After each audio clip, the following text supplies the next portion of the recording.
Sa video na ito, ipapakilala ko sa inyo ang mga carpentry tools, equipment, materials, and supplies. Paulit-ulit kong sinasabi na ang unang hakbang para malaman natin ang isang trabaho o trade ay kilalanin natin ang mga kasangkapan at kagamitan ng trade o hanapbuhay na iyon. Magsimula na tayo. Sa carpentry, nakagrupo ang mga tools. Simulan natin sa grupo ng measuring tools o mga panukat. Una sa listahan ang pulpus rule. Dahil ang pulpus rule ay flexible, komportable itong gamitin na sukatin ang pantay at kurbadang hugis o shapes. Ikalawa, sa measuring tools, itong ruler. Sa carpentry, mas mainam na ang ruler ay yari sa metal dahil gumagamit tayo rito ng matutulis na kutsilyo o brad awl sa pagguhit. Pero pwede rin naman na yari sa plastic kung lapis lang naman ang gagamitin sa pagguhit. Ang meter stick ay mas mahaba sa ruler at kaya tinatawag itong meter stick dahil 100 cm o 1 meter ang haba nito. Ang tri-square o eskwala naman ay measuring tool and at the same time, ito rin ay testing tool. Kagaya ng ibang measuring tools, ang tri-square ay taglay ang graduations ng parehong English and metric systems of measurement. Ang caliper, bukod dyan sa nakikita ninyong function na used to transfer measurements from the rule to the work, ito rin ay napaka-precise na gamit para sukatin ang inside and outside diameter ng mga bagay. Ang susunod naman na grupo ng mga tools na ating tatalakayin ay ang marking o lining tools o pangguhit sa wood surface. Una dyan ay ang lapis. Napaka-importanting tool itong marking gauge o granel. Sabi nga dyan sa nakikita nyo na ito ay used to mark a line parallel to the grain of wood. Gamit na gamit ang granel lalo na sa pagdugtong ng kahoy o wood joints. Ito rin ay kailangan sa tinatawag na squaring of stock o kaya gagawing pantay na 90 degrees with each other ang lahat ng 4 sides ng kahoy. Kapag ang kahoy na gagawa ng linya ay may kahabaan na hindi kaya maski ang meter stick, ito na ang gagamitin para magkaroon ng linya ang isang kahoy na gabay sa pagputol o kung anumang dahilan. Ito rin ay tinatawag na charcoal line. Depende na lang sa kung ano ang gagamitin bilang tinta. Itong tool na ito hindi masyadong ginagamit sa rough carpentry. Mas gamit ito sa finished carpentry na kung saan involve ang maraming arko at bilog sa mga muebles or furniture.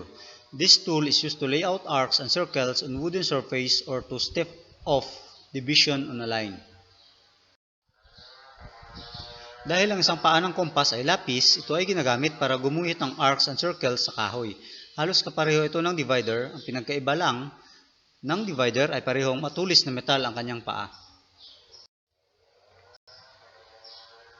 Tumuloy na tayo sa grupo ng mga testing tools. Una ay ang eskwala o tri-square.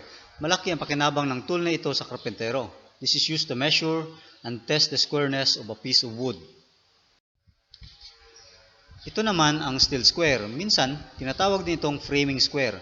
Ito naman ay ginagamit kapag malaki na ang gagawing test of squareness na hindi na kaya ng tri-square. Halimbawa na lang sa malalaking kabinet, footing ng gusali o layout ng mismong gusali. Ang spirit level ay available sa iba't ibang haba. Mayroong 24 inches, 36 inches, and 48 inches. Kapag ang trabaho ay malaki, tulad sa pag-layout ng bahay, mas maiging gamitin rin ang mas mahaba na spirit level para maiwasan ang pagkakamali sa pagkuha ng horizontalness ng trabaho. Kung gusto na mas eksaktong horizontalness, magandang gamitin ang post level. Dito na tayo sa grupo ng mga pamputol na may talim o edge cutting tools. Una rito ang paet o wooden chisel. Ito ay available sa iba't ibang lapad. Mayroong 1/4 inch ang lapad hanggang sa 2 inches ang lapad.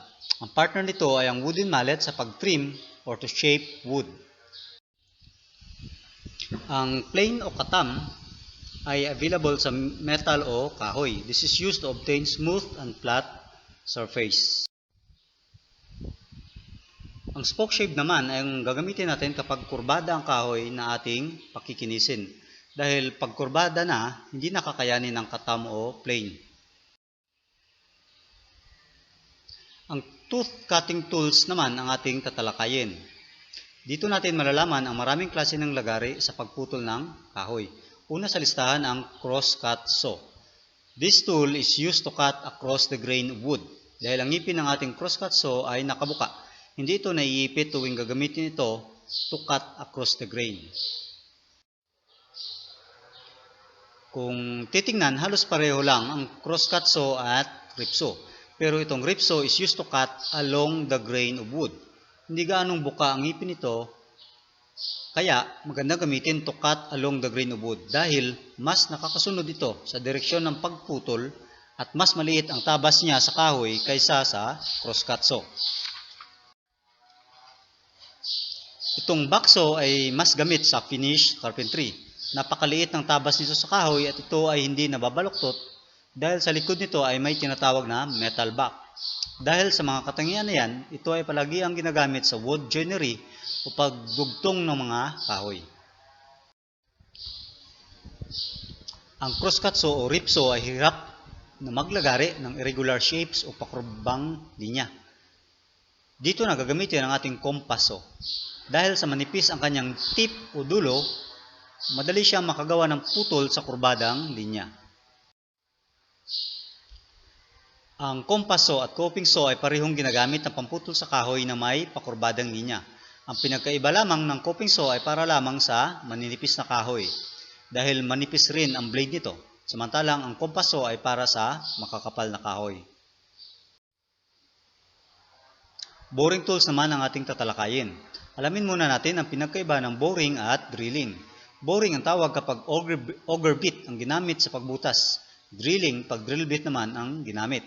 Sa maraming pagkakataon, ang wooden surface ay bored at drilled naman ang concrete at metal surfaces. Nabanggit na kanina, ang auger bit na inyong nakikita ay ginagamit sa pagbutas ng kahoy. Kung gusto nating magbutas ng kahoy na hindi na magpalit ng auger bit ng paulit-ulit, ito ang angkop, ang expansive bit. This tool is used to drill holes of various sizes in wood. Ang drill bit naman ay pambutas hindi lamang sa kahoy, kundi pati na rin sa metallic, plastic at concrete surfaces. Ang pinakaiba ng drill bit ng para sa metallic surface at concrete ay may carbide tip ang drill bit para sa concrete. Ito ay available sa iba't ibang diametro. Ang C-clamp ay malaking tulong sa isang karpentero para pang-ipit sa kahoy habang naglalagari at iba pang operations. Ang C-clamp at bench vise ay halos magkapareho lang ang function, pero ang bench vise ay mas malakas ang paghawak sa kahoy na nilalagari at iba pang operations tulad ng driving, bending, and twisting of metals.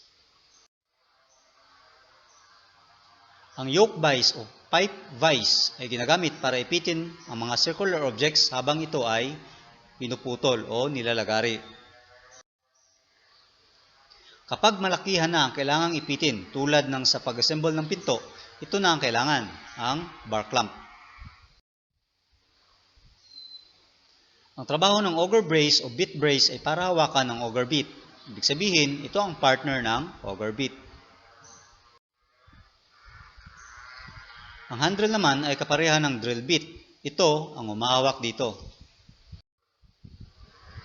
Ito naman ang oil stone o sharpening stone para patalimin ng edge cutting tools. Pansinin na ang ating oil stone ay may dalawang surface.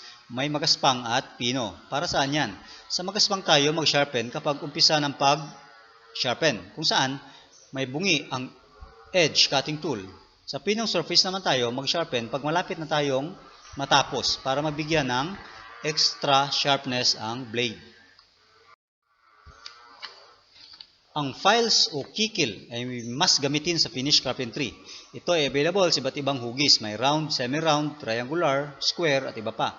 At ito rin ay available sa iba't ibang cut. May single cut, double cut at iba pa.